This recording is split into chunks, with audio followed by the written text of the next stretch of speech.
안녕하세요.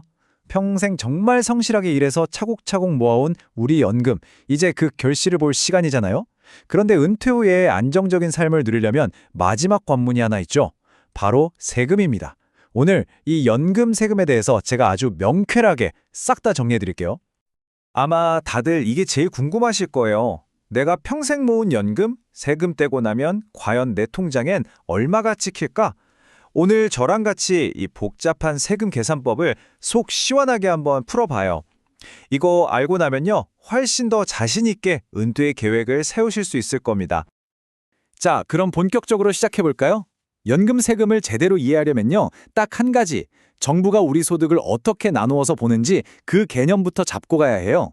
왜냐하면 이 소득의 종류에 따라서 세금을 매기는 방식이 아예 달라지거든요. 바로 이겁니다. 이게 모든 것의 출발점이에요. 세법에서는요, 우리 소득을 크게 두 개의 바구니에 나눠 담는다고 생각하시면 쉬워요. 왼쪽 바구니는 종합소득인데요. 우리가 받는 연금이나 이자, 월급 같은 걸 전부 다 합쳐서 1년 동안 번 돈에 대해 한꺼번에 세금을 계산하는 방식이에요.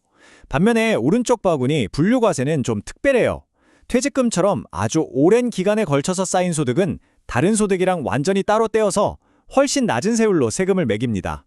연금하고 퇴직금 세금 계산이 근본적으로 다른 이유가 바로 여기 있는 거죠. 그럼 이제 첫 번째 길부터 가볼까요? 우리 은퇴 생활에 가장 든든한 버팀목이죠. 바로 국민연금입니다. 대부분의 분들에게 가장 기본적인 노후 소득원이니까요. 여기서 많은 분들이 정말 헷갈려 하시는 질문이 나와요. 내가 매달 받는 국민연금, 그 돈 전부 다 세금 내야 하나요? 하고요. 제가 정답부터 딱 말씀드릴게요. 정답은 아니요입니다. 왜 그런지 바로 다음 장에서 보여드릴게요. 이 타임라인을 보시면 이유가 아주 명확해져요. 세법에는 진짜 중요한 원칙이 하나 있거든요. 바로 혜택을 받은 만큼만 세금을 낸다는 거예요.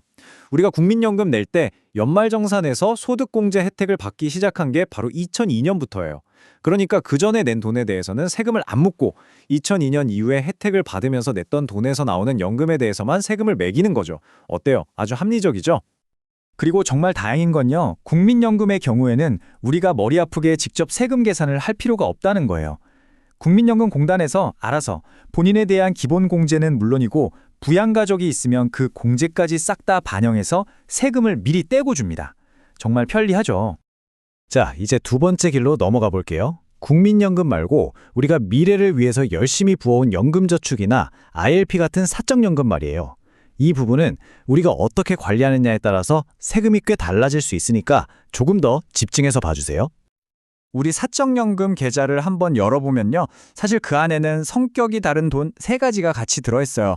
첫째는 회사에서 받은 퇴직금을 옮겨놓은 이연퇴직소득, 둘째는 우리가 매년 연말정산 때 세액공제 혜택을 받은 개인 납입금과 그걸로 굴려서 번 돈, 마지막 셋째는 세액공제 한도를 넘어서 추가로 넣은 돈.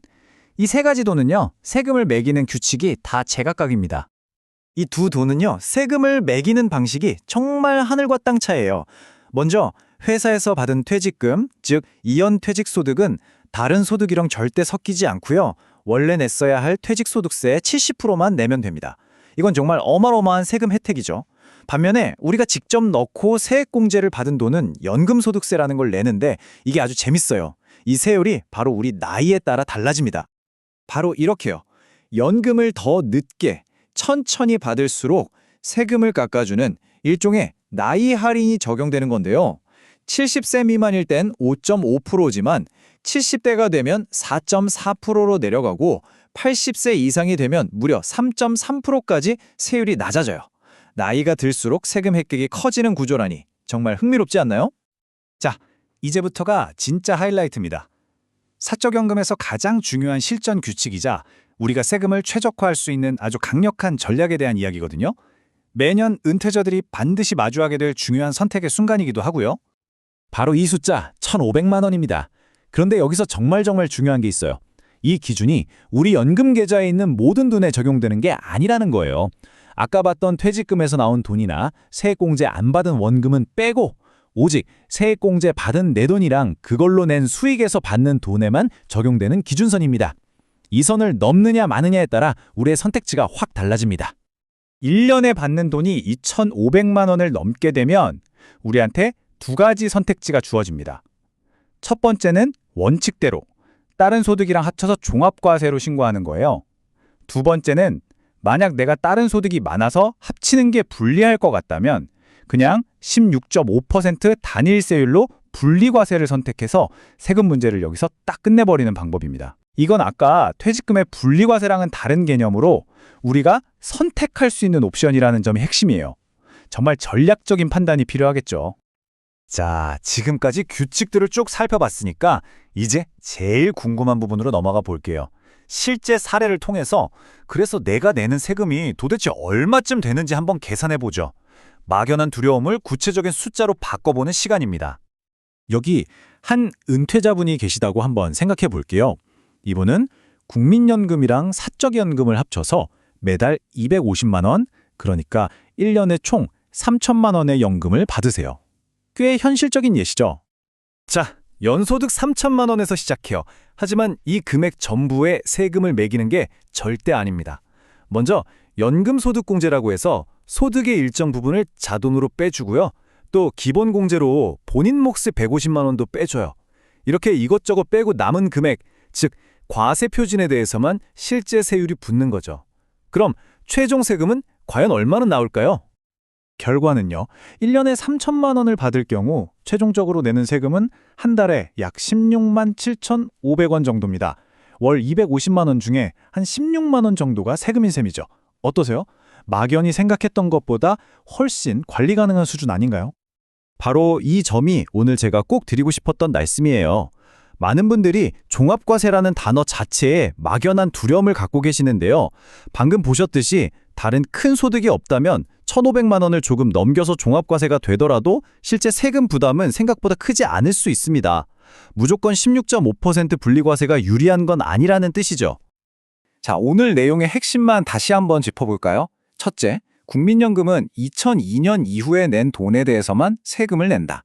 둘째, 사적연금은 그 돈의 출처가 퇴직금이냐 내가 낸 돈이냐에 따라 규칙이 다르다.